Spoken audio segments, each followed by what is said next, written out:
ভালো নজরে দেখেন, সবসময় খারাপ নজর না দেখিয়া, মাছির নজরে না দেখিয়া মৌমাছির নজরে দেখেন, তাহলে ফুলের দিকে আপনার নজর যাবে।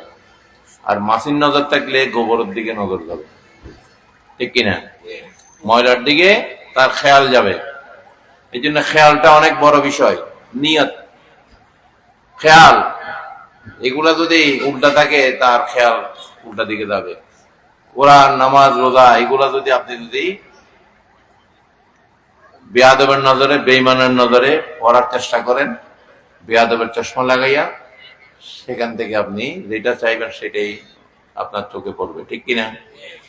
আর যখন আদবের চশমা লাগাইবেন, আদবের নজর লাগাইবেন, তখন সেখান থেকে আপনি ভালো ভালো আল্লাহর কথাগুলোকে বুঝতে পারবেন। কারণ লিকুল্লি হরফিন জাহিরুন ওয়া বাতিনুন, কোরআনের প্রতিটা হরফের জাহেরি অর্থ আছে, বাতিনি অর্থ আছে। সুবহানাল্লাহ বলেন। এটা বুঝতে হলে আদবের নজর লাগবে, ইমানের নজর লাগবে।